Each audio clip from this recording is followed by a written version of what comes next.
Okay, in the interest of time, I think we're going to go ahead and get started. Welcome. My name is Brittany Webb, and I am the curator of 20th Century Art and the John Rhoden Collection here at the Pennsylvania Academy of the Fine Arts. And I'm happy to welcome you to PAFA's Art at Noon.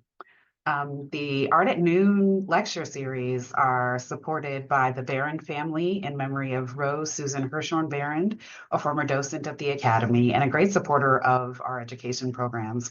We're thrilled to have their support for this series. Um, Now, first, a bit of housekeeping. We are recording this event, and so we're going to ask that you please keep yourselves on mute during the presentation. You're welcome to enter questions into the chat function of the Zoom during the presentation. And when we open up for the question and answer program at the end, you can click the participant function to raise your hand if you'd like to ask a question, and we'll invite you to take yourselves off mute if you'd like to ask a question verbally. And always you can use the Q&A box to ask that way if you prefer not to be on camera or not to be verbally recorded as part of this event. So today's program focuses on the new exhibition here on view at PAFA, Making Strange, Sacred Imagery and the Self, which is currently up in our Hamilton building through April 6, 2025. And I'm pleased to introduce the curator of that exhibition, Anne McCoy, who will guide us through a look into the curatorial process and a chat with an artist and PAFA alum, Anne Minich. Anne McCoy is the Rhoden Curatorial Assistant here at PAFA, aiding in the production of the first major retrospective of mid-century African-American sculptor John W. Rhoden, which we were pleased to have their support on. Anne could not possibly we couldn't have done that exhibition without you as a co-pilot. They received their BA in History from the Tyler School of Art at Temple University and an MA in Art History from Lindenwood University. Their academic research is in early modern art with a focus on the Black figure in the Western canon. And their curatorial career has been shaped by working with modern and contemporary artists and been supported by the Andrew W. Mellon Foundation and the Samuel H. Kress Foundation. Without further ado, Han, I'm happy to turn the virtual lectern over to you. Thank you for that introduction, Brittany. I hope everyone can hear me. Good afternoon, and thank you all for joining. As Brittany said, my name is Anne McCoy. I'm the Rhoden Curatorial Assistant. And today I will be in conversation with Philadelphia artist and PAFA alum, Anne Minich. But before we get into that, I wanted to do a little behind the scenes about my curatorial process and how this show actually came together.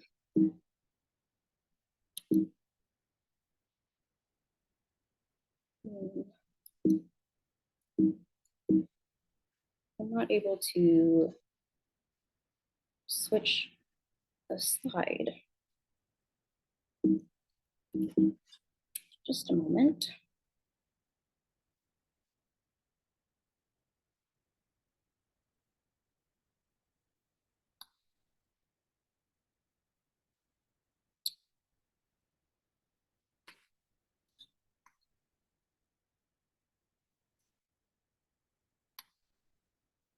Here we are.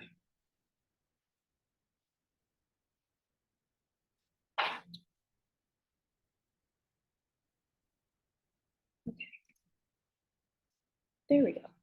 Are we all, I hope we're all able to see the next slide. So what I have for you is just a little timeline of my curatorial process and how things came together for me putting this show. So it begins with the thinking stage, and the thinking stage is the most fun for me because there's a lot of possibilities, and it's also the least amount of committed work to do. So things are really, you can aim for the sky. So for me, it's important to find what I call an in to a narrative or an exhibition that is interesting to me as a curator to keep me engaged. And for me, that was Dr. Marcia Hall's book, The Sacred Image in the Age of Art. And this is where the term making strange originates.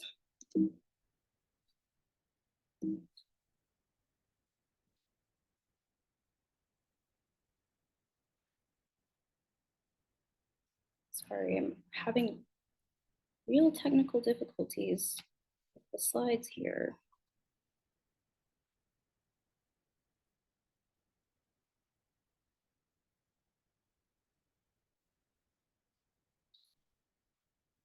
let's hope it continues to work. So before I get too deep into talking about the show, I want to define the term making strange. So what is making strange? This is a stylistic convention that developed during the Counter-Reformation, where Baroque artists were trying to differentiate themselves from the Italian Renaissance masters. So they were using intentional distortion as a stylistic signature and an interactive tool. And an example of this is featured here, the Madonna de Loreto by Caravaggio. There's plenty to say that's strange about this piece, but one thing I remember really focusing on in Dr. Hall's class was the feet here, the bare, dirty feet of the peasant. This piece has also been referred to as the Pilgrim's Madonna, and the bare feet was so offensive to clergy. And Caravaggio really doubled down about it and was like, people in the lower class need to be able to see themselves represented. And so Caravaggio sort of carries on this idea of subtly making strange and branching off from traditional iconographic ideas in his oeuvre like this. So there's a bit of research to be done during the thinking stage, a little bit of thinking about art as well, so a bit of checklist development, and then ultimately you write a proposal and hopefully it gets approved, and that's when you move on to the checklist stage. So for me, I sort of work a little bit backwards and I develop a short list first of key works that I think really speak to the theme. And then I sort of allow the research and the art to inform each other. So it's a little bit of a back and forth, a bit of a dance, if you will. So the further I get in the research, the more refined the collection or the checklist becomes. And so for me, I do this thing called the grocery list, and that's the longest checklist possible, where I'm just in storage or on the database, sort of grabbing anything that I think is relevant, either visually or narratively, to support the theme. And then I sort of consolidate the two to find a happy medium. And I had conversations with our registrar and our museum prep about the checklist to ultimately get it approved.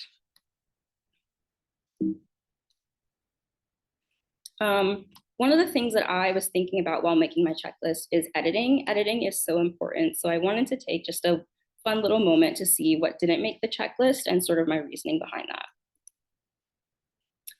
So these two pieces were on the grocery list. And unfortunately, they did not make the overall cut. They're beautiful works, but I think in terms of subject and their application to the theme, it was a bit lacking. Devotion is a beautifully painted piece, but I found that it was lacking the sort of strangeness that I wanted to emphasize with the works in the checklist. And the Tribulation of Atlas is a similar thing. I think it's very recognizable, and it has recognizable Christian iconography, like the easel shadow pairing as a cross in the background, and then also a reference to Caravaggio's Calling of St. Matthew above his head here.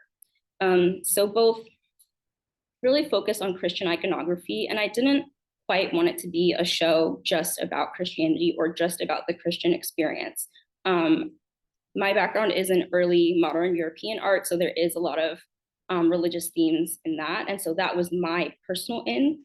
But I think the checklist really shows the diversity that I was trying to capture with the works in the show. And then these two were pieces that I really would have liked to included, but I couldn't due to accessibility and ownership. So the Kehinde Wiley piece, I think, is beautiful and one of the best in PAFA's collection. I think it should be on view all the time. And it relates back to the thesis work that I was doing back in March. So I finished my thesis about the adoration of the Magi with a specific focus on the Black Magus. And so I find that this piece by Wiley makes strange very well, in the sense that it's reinterpreting your traditional interpretation of an adoration scene or of the three Magi. And in the case of D.D.A. Williams, Dancing, Pouring, Crackling, and Mourning, I really wanted to include this piece because I felt like it was a darker exploration of the internal struggles that come from introspection and wrestling with your self-identity. So with the Wiley, because it is such a precious and valuable piece, there was a bit of concern about putting it into the Annenberg Gallery, which was why ultimately it did not make it on the checklist.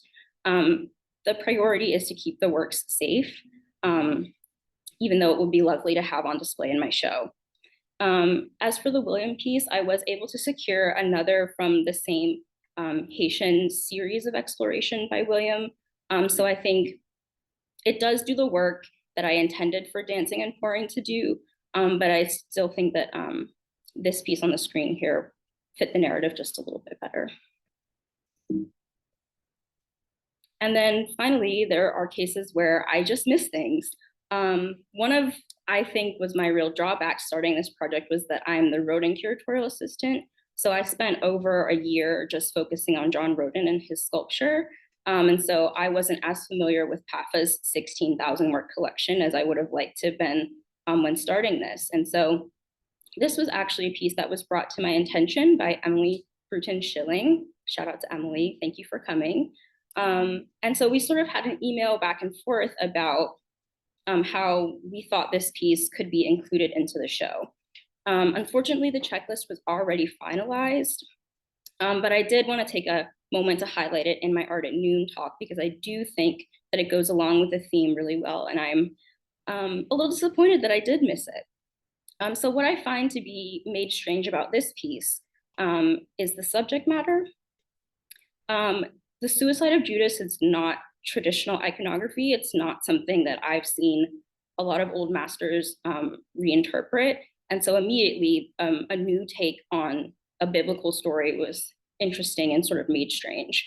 And then the depiction of the subject matter is not very clear upon first glance. I think the title really serves to contextualize what we're looking at, but other than a crumpled form on the ground, it's really hard to sort of make out what exactly is happening here. So for those two reasons, I think this would have been a great addition. And I thank you, Emily, for bringing it to my attention.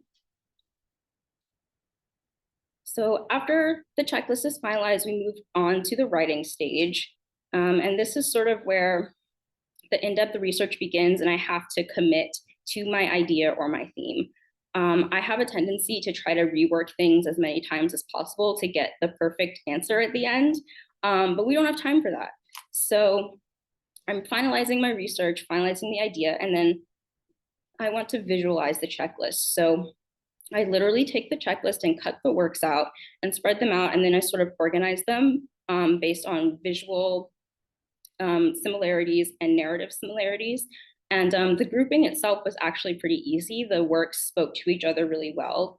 And so what you're seeing on the screen is the first iteration of how I was grouping the 5 sections together. And so ultimately I did 3 drafts of the exhibition text. The first draft was very academic writing. It was just me sort of getting my thoughts out and what I was hoping to convey. The second draft goes through interpretation. So we reached out to colleagues in other departments to sort of get their feedback and how the text could be improved and made more accessible. And then the third draft is final edits. I have to lock in and make sure that the reading level is significantly lower than where it started, just to make sure that, again, things are accessible to the widest audience possible.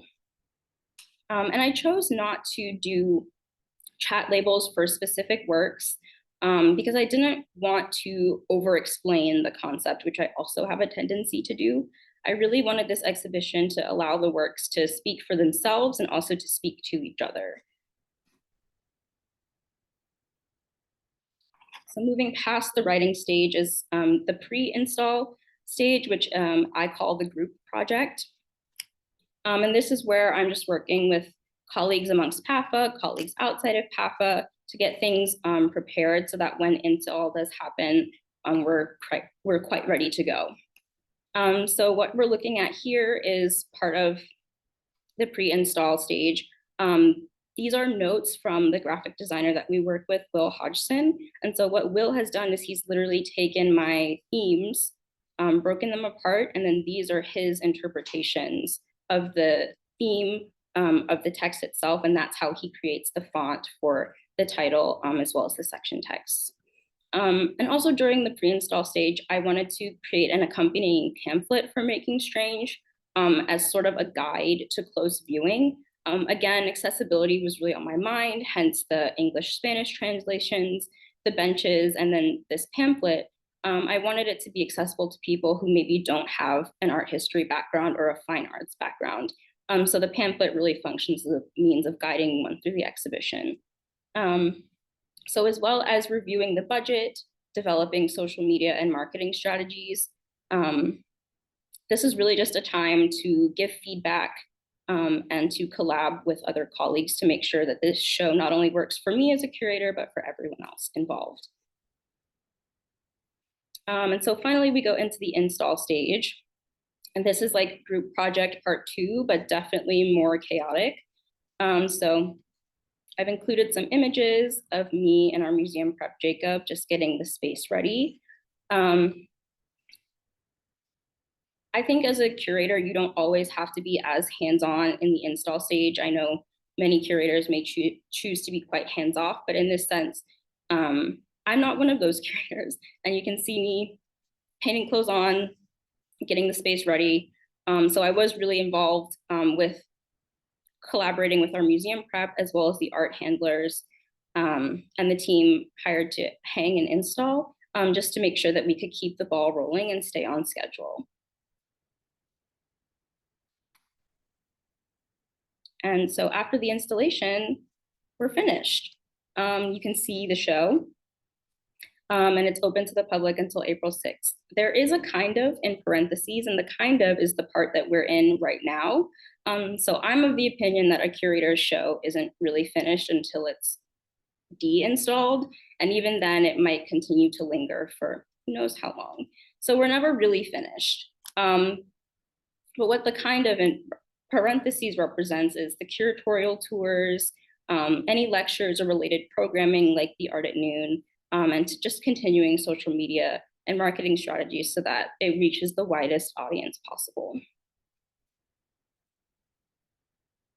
So that concludes the portion of my talk, just discussing the curatorial process and how Making Strange was put together.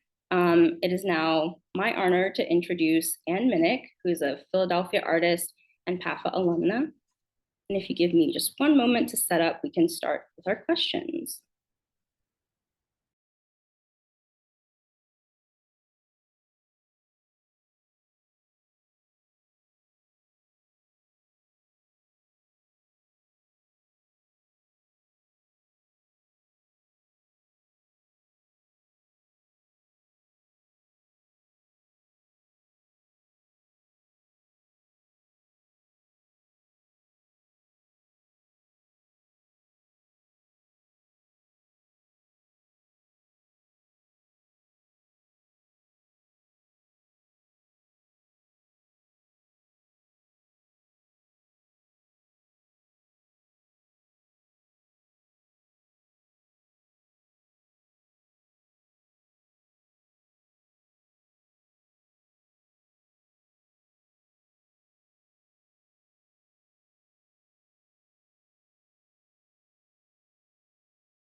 Han, I believe you're on mute.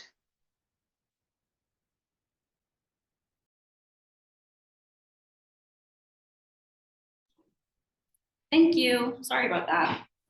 Okay, starting over. Thank you, Anne. It's lovely for you to be here, and I appreciate you extending your time and your grace to come chat with us today. Well, I couldn't be more delighted to be here. I feel very honored. I've just taken a walk through the show with Jennifer Baker and Jacob, and the show is wonderful. I hope a lot of people will see it. It's beautifully curated and has some wonderful, what for me were surprises in it. Thank you. I'm so glad to hear that.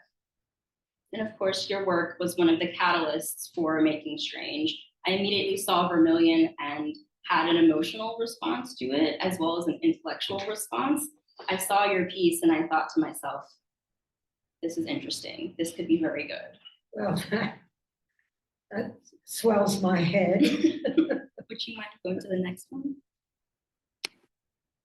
Thank you. So a little bit of a softball question to get us started. What inspired you to create your piece, Vermillion? And was it something that you were already exploring in your practice? I was already exploring the idea of the head image in very elaborate, large drawings that I was doing. I had gone to Berkeley on a lark and had my head shaved and pictures taken of it, and started working with the idea because I liked the fact that it was gender neutral. Mm-hmm. And I then saw, and I'm not sure the years, I saw an incredible show put together by Philip de Montebello, who is director or curator at the Met at the time, and he put together this show of Renaissance framing as sculpture. And I felt like I had come home to an idea. I do not consider myself a painter.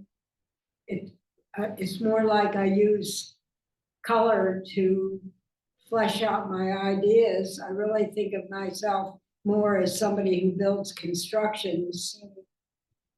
And Vermillion was my first elaborate construction.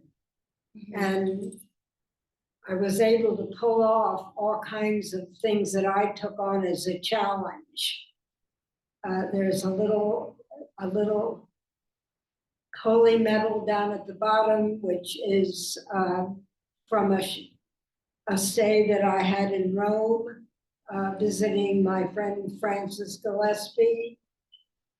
And the colors that I'm using in it, the color blue is the color of the Virgin.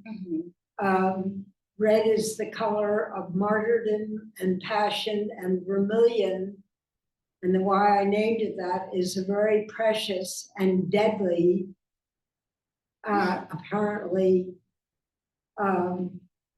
color to use. And I am drawing the use of the Virgin is my metaphor for the artist who is called to do a specific thing, make art from their experience. And the commitment is the same in that, in my head, starting from when I was at PAFA, if you agree to this commitment to be an artist, then you have to be willing to go all the way with it, whatever your all the way is. So my use of the Virgin is a metaphor. My use of Christian iconography in all my work is from my cultural background. And basically, whenever you're seeing anything that has religious content, I'm drawing the parallel between being an artist, and I should be talking to you, not that. You should have said, I've never done this before. It's okay, neither have I. We're doing great. I'm sorry. No, you're fine. I think that segues really well into the second question that I have for you. Could you tap this one? Yeah, so in your 2021 interview with Bomb Magazine, you make the statement that your work is driven by three themes: sex, death, and religion. So I'd like to talk about the religion aspect and ask you, how does religion factor into your practice? And you sort of answered the second part, how does it factor into Vermillion specifically? And you started to say it's from your personal experience and upbringing. It's my personal experience. I was brought up as an Anglican, and so I'm familiar with Orthodox Christian thinking, and I spent a lot of time in what's called the High Church of the Anglican Church. So a lot of the iconography, a lot of the decor is very familiar to me. And there was a time in my life when I had this fantasy that I was going to be decorating the inside of a church. And that was sort of what I wasn't going to do it, but that was part of my motivation for some of the pieces that I created at the time. I'm still laughing and talking to the monitor. That's okay. I wanted to move away from Vermillion for just a moment because I featured a second piece of yours in the exhibition, Annunciation with Seagulls. And I wanted to ask, since the question of religion ties into this show and your work, can you talk a little bit about why you chose Annunciation and how it relates to this piece? And what makes this piece a self-portrait? Well, the self-portrait part is that little blurry head in the bottom is me. From what time? How old were you? It was the image was shot, I think, in the 90s. Okay. And I was working with a photographer at the time, and we were just sort of having fun. And he said, "Shake your head." So I shook my head. And then when I saw the picture later, that's when the idea, that was one of the ways that the idea for the piece came about. And Annunciation is, for me, a metaphor for being told something that you have to commit to. Whether you want the to or Virgin not. was told by the angel that she was going to bear Jesus and she better well do it. And so she said, "Yes, sir." I have another Annunciation piece of a friend of mine when she was given a serious cancer diagnosis. She had to say, in order to get on with her life, "Okay, I've got this. I'm going to figure out how I can deal with it." So for you, it sort of represents almost the idea of having to accept circumstances that are not ideal to you.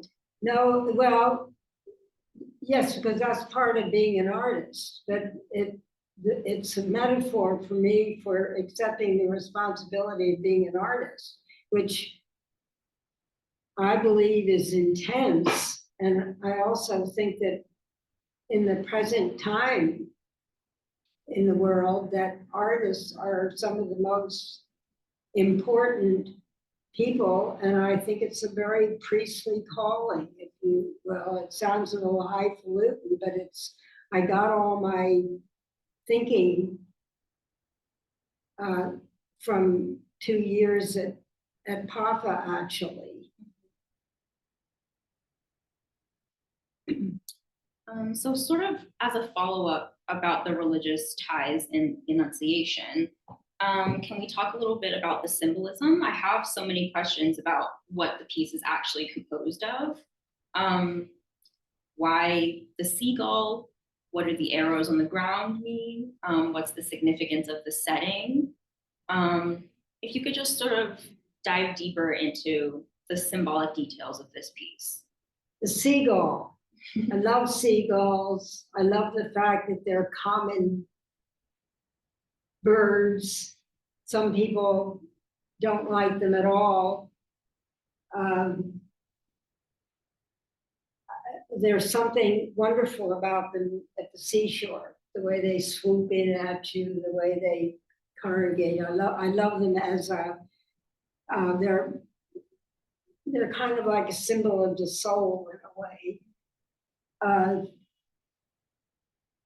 The arrows here again have to do with the Annunciation.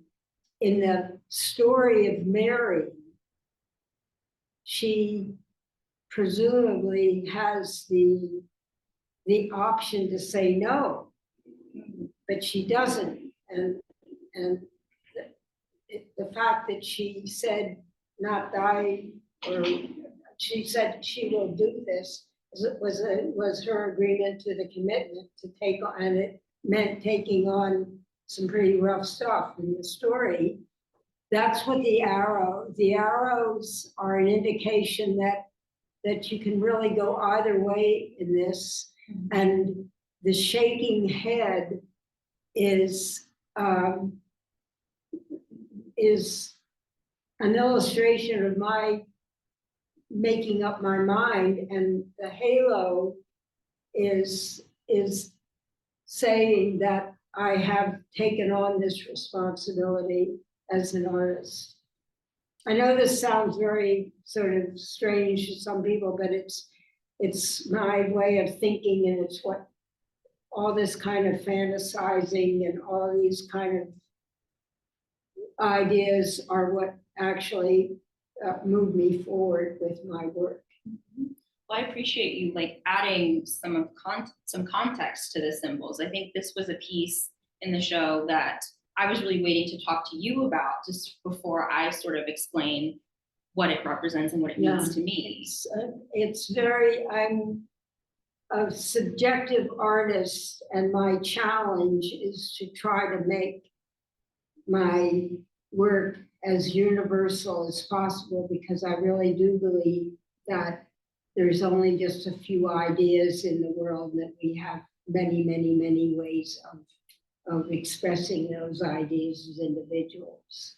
Yeah, I think that universal relation shows up in Vermillion really well with the anonymity of the subject. I think in terms of the exhibition, it sort of acts as a mirror to the viewer, and it sort of allows them to imagine their self as some sort of divine creation. I've actually done some headpieces that actually work with mirror and exactly what you just said. Well, I have to come to your studio now. We should plan that next. Do you mind going to the next one?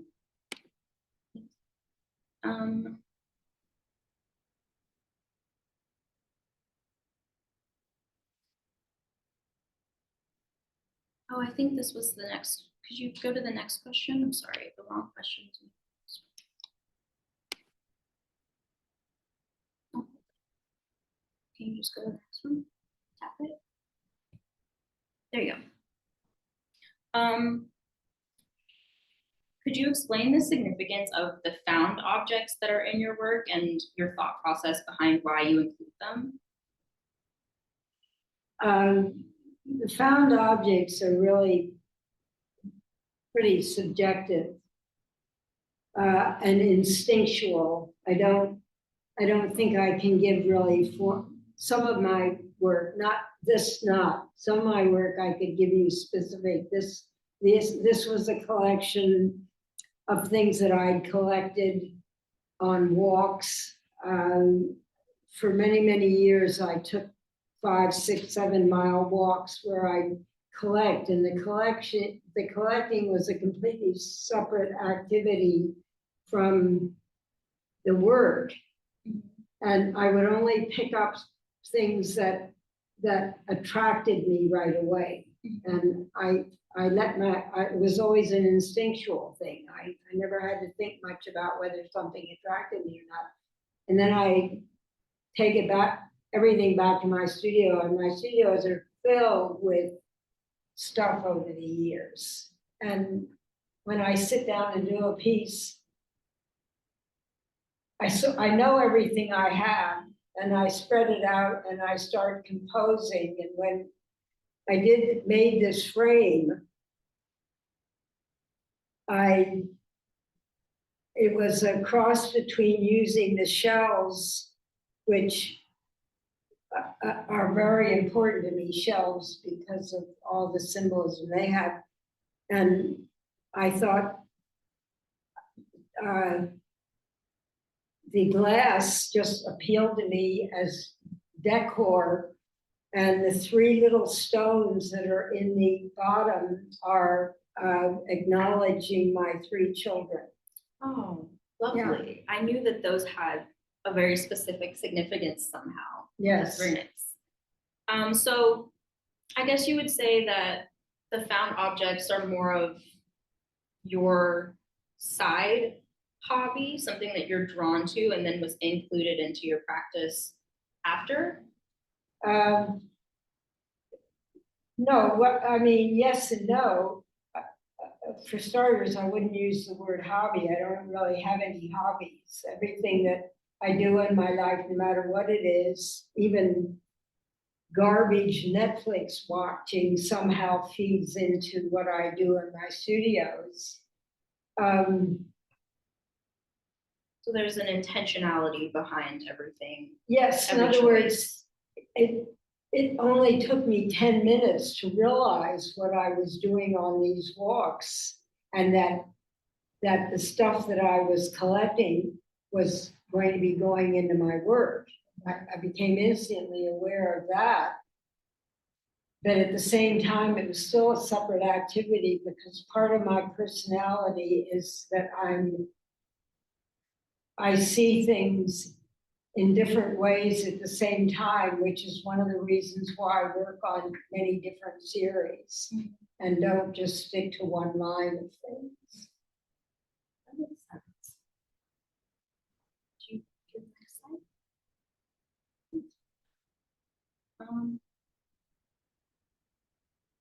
Is there a slide after this? Can you check? Before I ask the question that's on the screen, I did want to ask you about the frames, and you did sort of talk about it a little bit, how you wouldn't consider yourself a painter, but more of like Construction construction. using color. Mhm. Yes.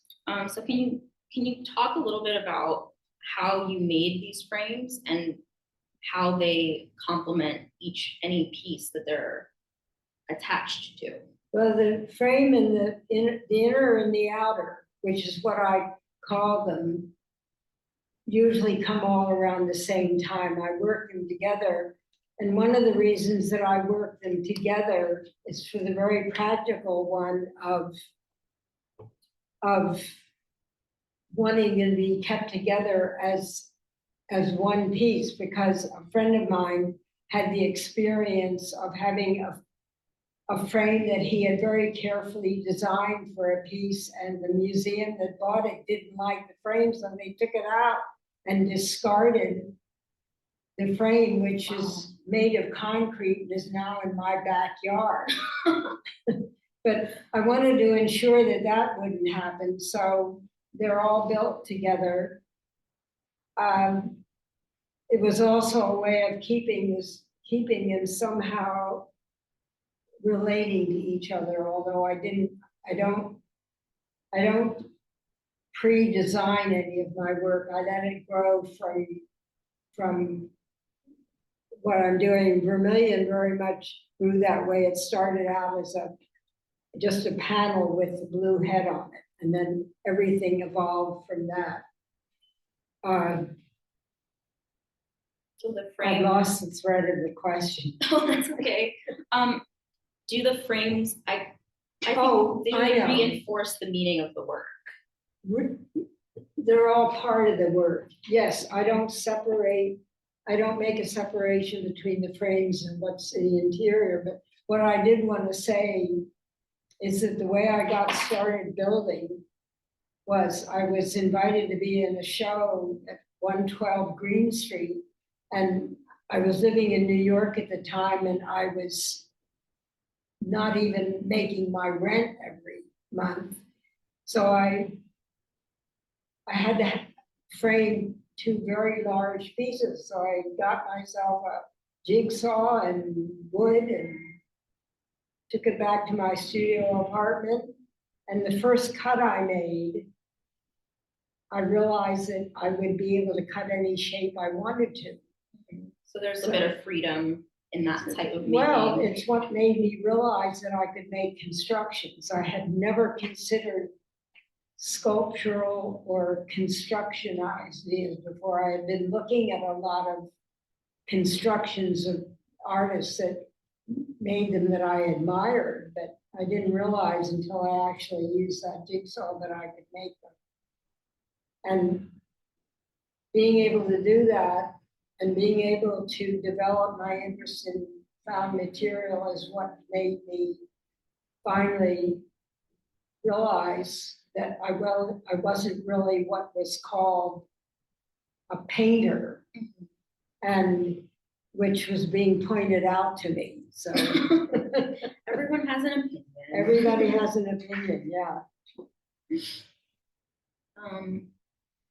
Did that answer the question? Absolutely, yes. I appreciate all of the intentionality that goes into your work and the thought process, you explaining where your inspiration comes from. And so I just want to circle back to Vermillion and to your head series. I was reading your 2023 interview with Commonweal, and you briefly discussed how the head series inspired your exploration into concepts of gender, which is also something you briefly touched on at the beginning of our interview. So my question is, can you discuss how your desire to be less aligned with femininity or masculinity has impacted your practice and also your sense of self?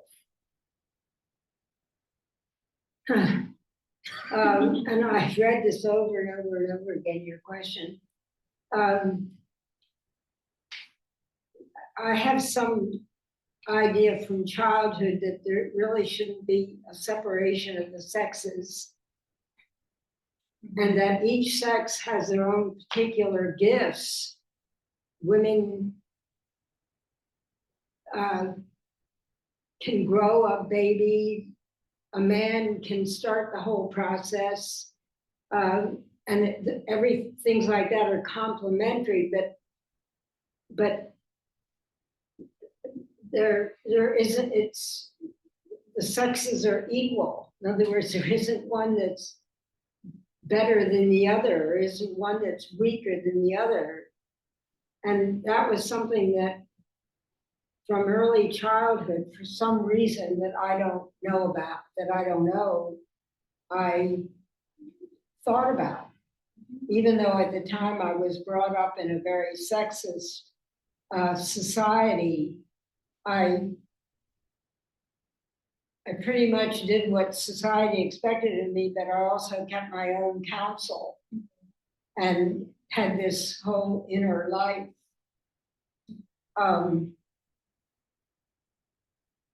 I like to think that my work reflects that kind of gender neutrality.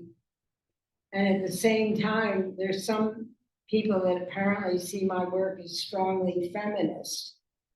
I don't, I just see it as responding to what's going on in my head. And my current series is actually influenced by Duchamp's work at the museum and the spread leg, and it's a female statement, but it's also a statement about art. So it's, and I really don't understand this whole gender thing very well, and I just I don't like the idea of having to overthink it, because then it becomes politicized, and I have no intention to be political in any way, shape, or form about it. I appreciate that your art is so, it really speaks to your experience and your explorations of self and identity. But I think what Vermillion does so well is the neutrality, the fact that it can act as a mirror and it can be genderless. I love that. That's what I hope for, and to see it recognized by you and other people is a thrill for me, frankly. Me too. It was a great piece to start thinking of how this show could come together. Great. We are close to time here, so I think I have just one last question, and this is the fun one. Is there anything that you, Anne, as an artist, would like to ask me as a curator? I'm going to do this very quickly, but I really would like for us to be able to have deeper conversation about this, because it's not a quick answer. I believe in community. I believe that all of us working together is what eventually gets put forward to the public. And that your show is a perfect example of another head bringing together a whole bunch of ideas. The artist only is working with a few ideas, but the curator is able to bring a wealth of information together and then make something cohesive like your show. And I think especially important is it that you're a curator who is not trying to push a bias like was going on in the 50s in this country with abstract expressionism. You're taking an idea and you're expanding it. And I think that anybody that goes into your show will be able to see things that they've never seen before and see ideas presented in ways they haven't seen before. That was my goal when curating the show. I wanted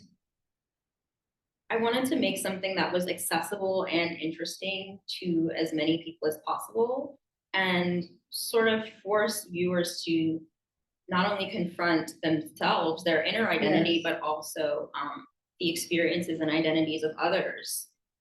So I agree with you in a sense that the show is also about community, and making space for everyone who may not share the same cultures or values or religion. So I think in that sense, I was trying to be very inclusive. No, I think you did it. Thank you. I suppose that's it for us. I think now is a good time to open it up to questions. I'm a little far from the computer though, Brittany, if you are able to. Please understand that we're looking over into the stratosphere because we're looking at a monitor. I'm not sure. No, and I'm happy to pick it up here. I'd love to start with a question that we have from Kathy, who is asking specifically about Vermillion, which is on the screen right now. And the question is, what is the rectangular band across the top? I think this is a question about the media and materials. So Anne, could you talk us a little bit through what we're seeing on screen here, understanding that, you know, art is best viewed in person? Are you able to talk about the band, the round band at the top of Vermillion? Oh, I could not hear anything was just said then. That's okay. The question was about the band, the brown band on top of Vermillion, and what that's made of, as well as the metal piece. Yes. That is a blunt and frank example of something that's very strong, very solid, it's what used to be in the old days considered a masculine quality. That would not have been years ago considered anything but a masculine thing. I'm taking it over because I think it stands in for genderless power. And it's a very important element of the piece.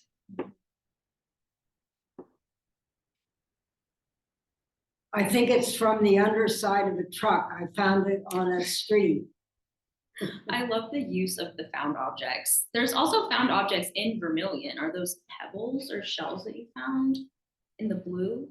Yes, those are all part of my collections. And as I said, the metal at the very bottom comes from a church in Rome called St. Columba's, I believe. And I had the incredible experience of being able to walk all the way down to the bottom of it, which is pre-Christian.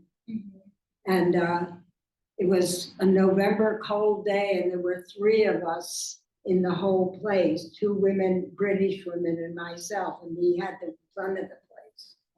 It was an incredible experience. I hope that answers the question. Brittany, do we have any more? Yes, a question about James Bruton's The Suicide of Judas, which we're welcome to go back to in the slides or not. I'll go back.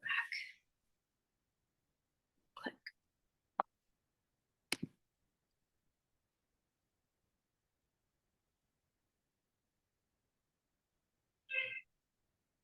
Here. This is a great find, and I'm being a little bit selfish here. So if you had included this, where in the exhibition do you think it would have gone? And I'm thinking about some of the great ways that you've like sliced and diced some of the sub-themes of this exhibition.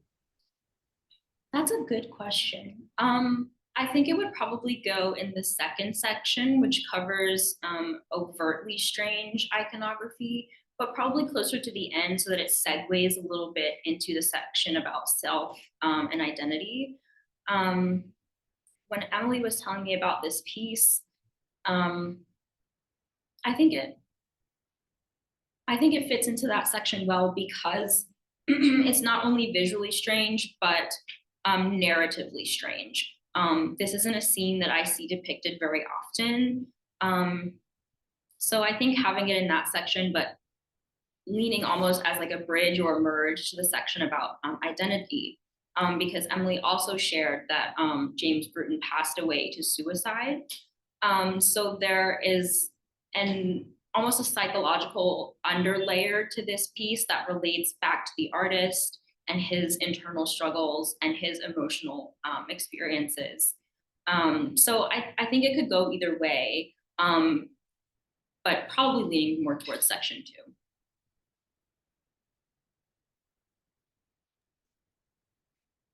Thank you. I want to take just one more moment to see if anyone else has questions or comments that they want to add about this exhibition, either for Anne or for Anne Minich. And thank you so much for joining us. It's always great to be in conversation with an artist, but especially a PAFA alum.